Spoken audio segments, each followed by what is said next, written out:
A TV Anamatra, dando continuidade à sua série de entrevistas com importantes nomes para a história do direito do trabalho e da justiça do trabalho brasileiros, recebe hoje mais um importante ícone dessa trajetória. Está aqui conosco, em Salvador, o professor, advogado, jornalista e juiz aposentado, Pinho Luiz de Pinho Pedreira da Silva.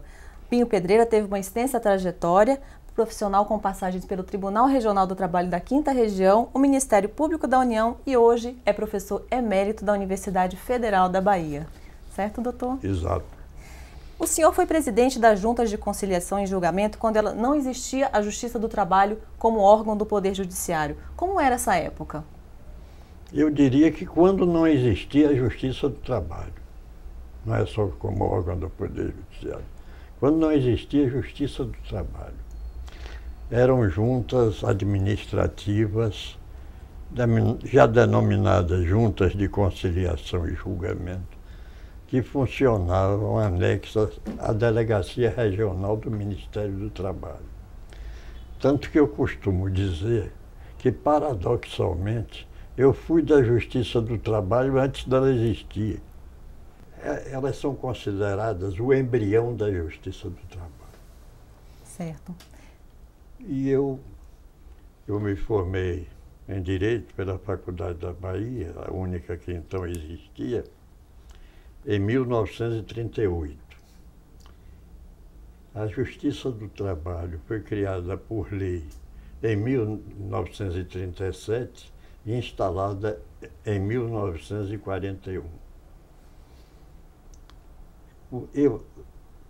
Em 1939, portanto, com um ano de formado, o professor Orlando Gomes, que era um dos presidentes dessas juntas administrativas, tendo em vista que ia ser instalada a Justiça do Trabalho e queria nela advogar, pediu demissão e me indicou para substituir. Indicou 2 nomes. Décio Seabra e o delegado do trabalho, que era quem nomeava. No meu Décio, que era bem mais velho do que eu tinha 2 anos de formado, menos de 2 anos de formado. Certo. Mas eu, apesar disso, funcionei permanentemente, porque sempre faltava um presidente e tal, e eu era convocado. E como foi essa transição quando a Justiça do Trabalho passou a ser um órgão do Judiciário? Como é que foi essa transição na sociedade? Foi uma coisa tranquila? Tranquila foi. A Delegacia do Trabalho remeteu para a Justiça do Trabalho todos os processos e eles lá tiveram continuação. Essas juntas são criticadas muitas vezes sobre um aspecto, porque da decisão delas cabia um recurso chamado avocatória para o ministro do Trabalho. Mas esses recursos foram muito bem decididos e não é, como alguns dizem, que com isso os trabalhadores eram prejudicados.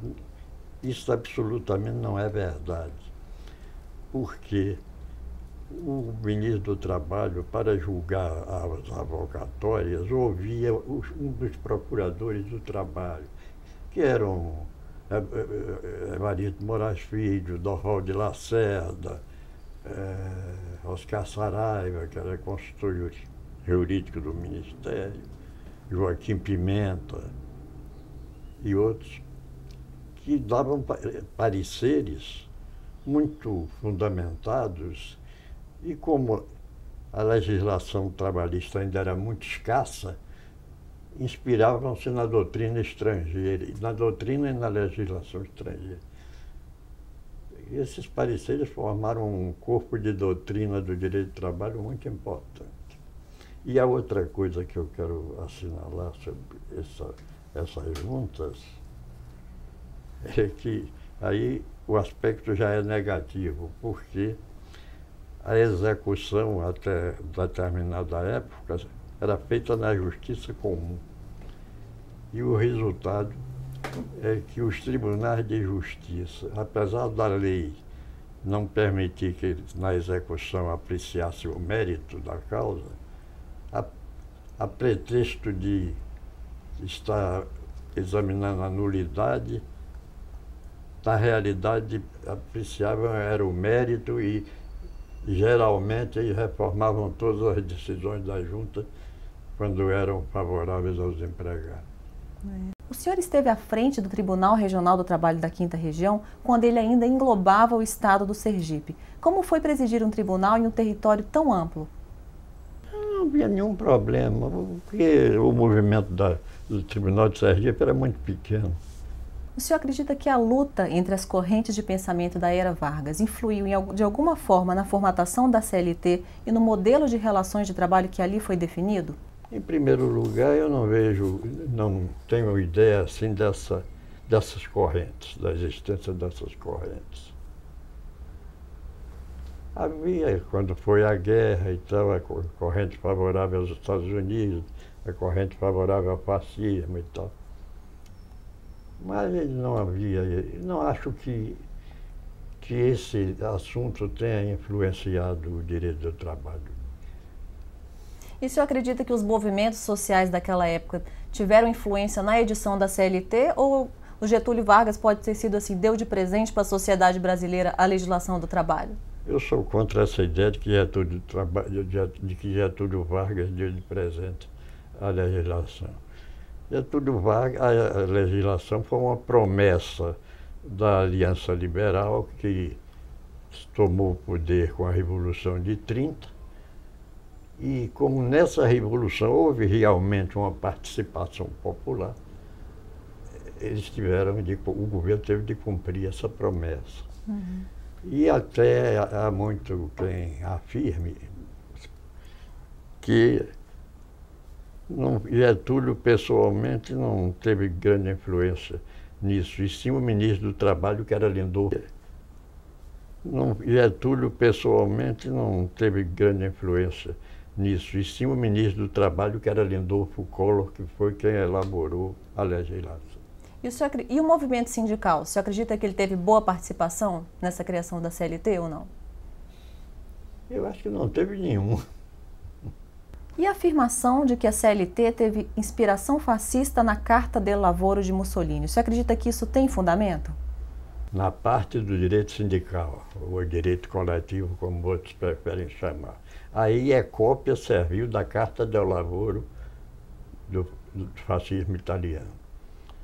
Agora, quanto ao direito individual ao trabalho, não há a menor influência. Doutor Pinho, quando surgiu o poder normativo da Justiça do Trabalho? Como eu disse, o poder normativo do trabalho surgiu com a criação da Justiça do Trabalho, porque a lei que criou a Justiça do Trabalho deu a ela a competência para julgar tanto os dissídios coletivos e jurídicos como os econômicos. E o poder normativo é justamente a competência para julgar dissídios coletivos e econômicos. Uhum.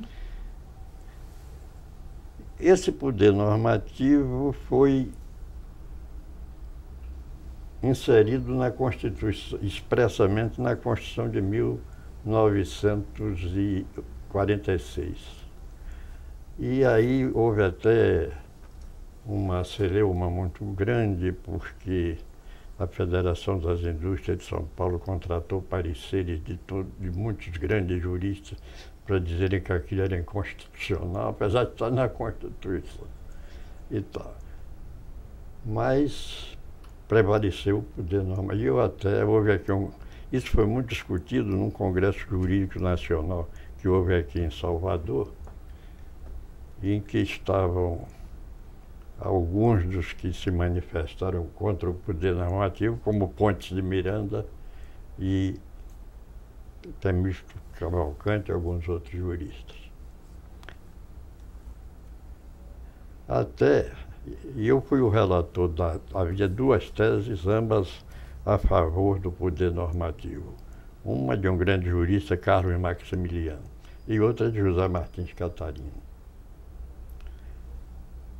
E eu fui o relator e fui favorável ao poder normativo, ao reconhecimento do poder normativo. E até Orlando Teixeira da Costa escreveu há algum tempo, publicou um artigo sobre isso, dizendo que Pontes de Miranda, que apesar da tradição oral, de que Pontes de Miranda foi contra o poder normativo, que ele posteriormente se manifestou favorável e tal. Mas Pontes de Miranda, inclusive, falou no debate e tal contra o poder normativo. E hoje, qual é a opinião do senhor sobre a importância do poder normativo Olha, na atualidade? eu acho que ele já teve maior importância do que tem hoje, sobretudo depois que o Supremo Tribunal Federal decidiu que nos dissídios coletivos econômicos a Justiça do Trabalho só pode dar o que a lei já dá, então é inútil o poder normativo. E hoje a tendência realmente não é a solução de arbitragem judicial obrigatória desses conflitos, que a tendência hoje é para a autonomia coletiva, a resolução desses assuntos através de convenções coletivas. O senhor trabalhou no Ministério Público da União em uma época em que o órgão ainda integrava a Justiça do Trabalho. O senhor acredita que a Constituição de 88 consagrou realmente autonomia ao Ministério Público?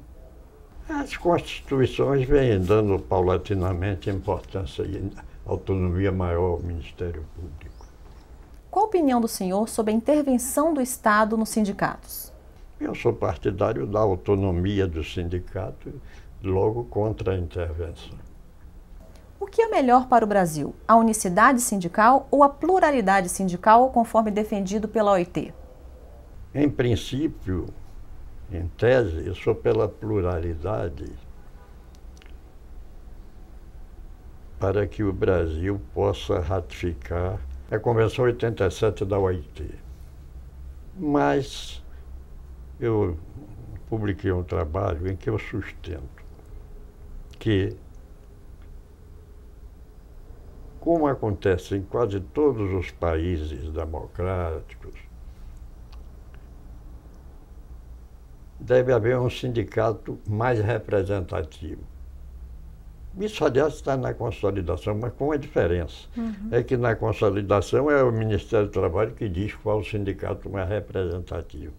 Eu acho que não, eu acho que deveria haver, como alguns sugerem, uma eleição entre os trabalhadores sindicalizados para a escolha do sindicato mais representativo.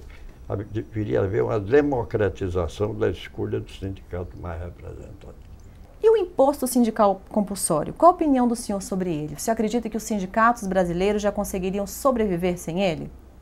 Eu não tenho, assim, muita condição de dizer se diria. Eu acho que os grandes sindicatos, aqueles que são realmente autênticos, teriam condição de viver. Sindicatos da Petrobras, por exemplo, de empresas assim. Agora, há muitos sindicatos de fachada só para receber o imposto sindical. Esses não teriam condição de sobreviver. O senhor é autor de grandes livros e obras, e uma grande obra do senhor é a Principiologia do Direito do Trabalho, uma obra sempre consultada por todos os operadores jurídicos. Qual a importância dos princípios do direito do trabalho? É a importância dos princípios de qualquer disciplina jurídica, que eles são a base, a inspiração, a filosofia do direito do trabalho. Na opinião do senhor, o princípio do direito do trabalho só vale se tiver legislado? Ao contrário, o princípio não precisa ser inscrito na lei. Pode ser. Na Argentina, por exemplo, todos os princípios estão na lei. Mas não há absolutamente, e ao contrário. Há um autor muito importante sobre o princípio do direito do trabalho, Plá Rodrigues, que ele diz que se os princípios